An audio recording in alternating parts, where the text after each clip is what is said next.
European space agency ने 14 अप्रैल 2023 के दिन जुपिटर की तरफ अपना एक स्पेसक्राफ्ट लॉन्च किया है। इस स्पेसक्राफ्ट का नाम जुपिटर आइसी मून एक्सप्लोरर रखा गया है। ये जो इस स्पेसक्राफ्ट 1.4 बिलियन यूरो की खतीर रकम से तैयार किया गया है और इसके ऊपर 10 इंस्ट्रूमेंट्स इंस्टॉल हैं जो जुपिटर के बर्फीले चांद जो है उनको स्टडी करेंगे। इस स्पेसक्राफ्ट को ज़मीन से लॉन्च करने के बाद जुपिटर तक पहुंचने में 8 साल लग जाएंगे, यानी ये 2031 में जुपिटर तक पहुंचेगा और इसके बाद इसकी सर्विस लाइफ जो है वो 3.5 साल है, यानी जुपिटर तक पहुंचने के बाद ये 3.5 साल तक काम करता रहेगा। इस जो स्पेसक्राफ्ट को जुपिटर के आइसी मून्स यानी बर्फीले चांद उनकी तरफ भेजने का मकसद ये है कि ये स्पेसक्राफ्ट उन आइसी मून्स के ऊपर जिंदगी की तलाश करेगा। आज की वीडियो में हम समझेंगे कि जुपिटर के ये आइसी मून्स जो हैं वो हमारा लाइफ को सर्च करने के लिए टारगेट क्यों है और ये स्पेसक्राफ्ट इन आइसी मून्स तक कैसे पहुंचेगा और वहां जाकर इन मून्स के ऊपर किस तरह से ऑब्जर्वेशंस करेगा। मेरा नाम है शान अहमद और आपको देसी फिजिक्स पे खुशामदीद।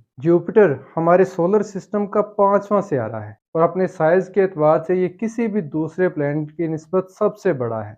इसका मैस जमीन के मुकाबले में 317 गुना ज्यादा है और ये हमारे सूरज की निस्बत सिर्फ 1000 गुना छोटा है। इतने बड़े साइज का प्लेनेट है ये। इसके अलावा जुपिटर एक स्ट्रॉन्ग मैग्नेटिक फील्ड भी रखता है। जुपिटर का मैग्नेटिक फील्ड जमीन के मुकाबले में 20 गुना ज्यादा ताकतवर है और इतने बड़े साइज के सियारे होने की वजह से इस जुपिटर के तकरीबन 95 चांद हैं, बिल्कुल 95।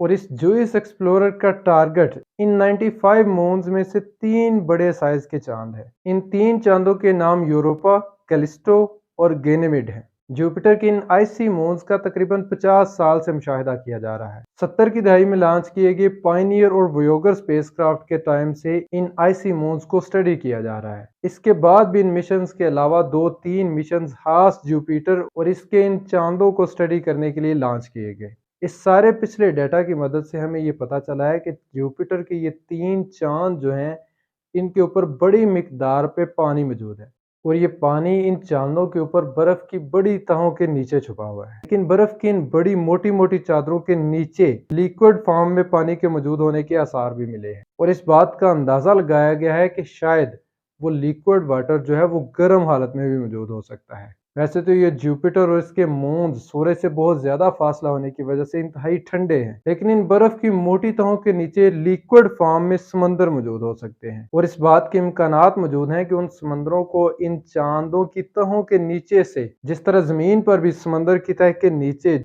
बाज़ हिस्सों पर जियोथर्मल एनर्जी पानी को गर्मी प्रोवाइड करती रहती है, इसी तरह इम्कानात मौजूद हैं कि इन तीनों चांदों के समंदरों के नीचे जियोथर्मल वेंट्स या जियोथर्मल एनर्जी पानी को गर्म रखने का इंतजाम कर सकती है। यूरोपियन स्पेस एजेंसी का ये जूइस स्पेसक्राफ्ट जो है वो डायरेक्ट जुपिटर तक नहीं पहुंचेगा, बल्कि ये अपनी लॉन्च के बाद से जमीन के इर्द गिर्द, हमारे चांद के इर्द गिर्द और हमारे करीबी सियारे वेनस के इर्द गिर्द चक्कर लगाएगा और इन प्लैनेट्स की और हमारे मून की ग्रेविटेशनल एनर्जी का इस्तेमाल करते हुए अपना जो चक्कर है उसका साइज बड़ा करता जाएगा और इस तरह ये 8 सालों के अंदर जुपिटर तक पहुंचेगा।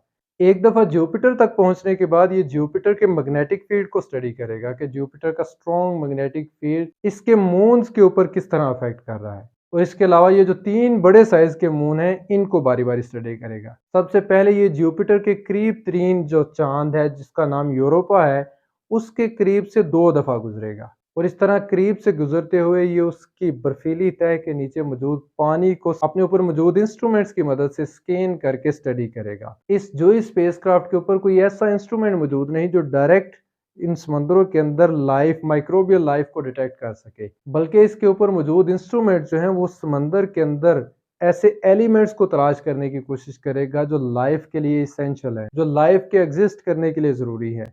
मिसाल के तौर पर हाइड्रोजन, ऑक्सीजन, कार्बन और मैग्नीशियम वगैरह।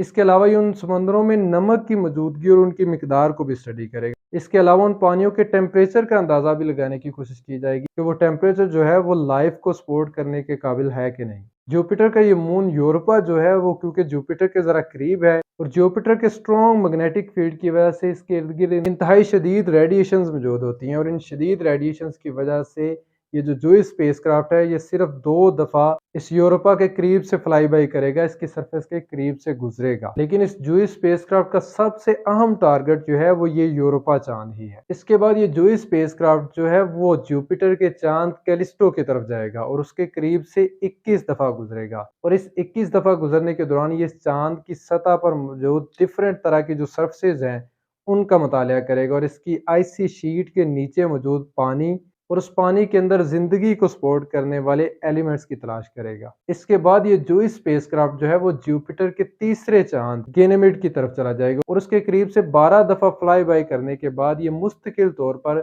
इस बड़े साइज के चांद को ऑर्बिट करने लगेगा। ये गैनीमेड चांद जो है वो इस सोलर सिस्टम का सबसे बड़ा चांद है। ये प्लूटो और मरकरी सियारे से भी बड़ा है और इसके अलावा ये सोलर सिस्टम का वाहिद चांद है जिसका अपना मैग्नेटिक फील्ड भी है। और जो स्पेसक्राफ्ट जो है वो इस बड़े साइज के चांद के मैग्नेटिक फील्ड की भी स्टडी करेगा और इसकी आइसी शीट के नीचे उसी तरह मौजूद पानी और उन पानियों के अंदर मुमकिन जिंदगी को सपोर्ट करने वाले, लाइफ को सपोर्ट करने वाले एलिमेंट्स की तलाश करेगा। इस जूई स्पेसक्राफ्ट की लॉन्च के बाद अगले साल यानी 2024 में अमेरिकी स्पेस एजेंसी नासा भी अपना क्लिपर प्रॉब नामी एक स्पेसक्राफ्ट इस जुपिटर और इसके मून्स की तरफ भेजेगा। और ये क्लिपर प्रॉब जो है वो निस्बतन डायरेक्ट फ्लाइट लेते हुए 2030 तक जुपिटर और इसके मून्स तक पहुंच जाएगा। ये क्लिपर प्रॉब जो है वो यूरोपा के करीब से तकरीबन 50 दफा गुजरेगा, यानी ये क्लिपर प्रॉब जो है वो यूरोपा को ज्यादा बेहतर तरीके से समझने के काबिल होगा। और बेशक ये दोनों मिशन और ये दोनों स्पेसक्राफ्ट जो हैं वो जुपिटर और इसके मून्स को और इन मून्स के ऊपर पॉसिबल लाइफ को सर्च करने में इंतहाई अहम किरदार अदा करेंगे, क्योंकि जुपिटर और इसके चांद हमारे सोलर सिस्टम में हमारी ज़मीन के अलावा सबसे ज़्यादा सुइटेबल ऑब्जेक्ट्स है जिनके ऊपर लाइफ एग्जिस्ट कर सकती है, क्योंकि जुपिटर के इन मून्स के ऊपर बड़ी मिकदार में पानी मौजूद है।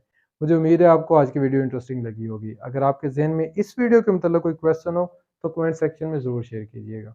अल्लाह हाफिज़।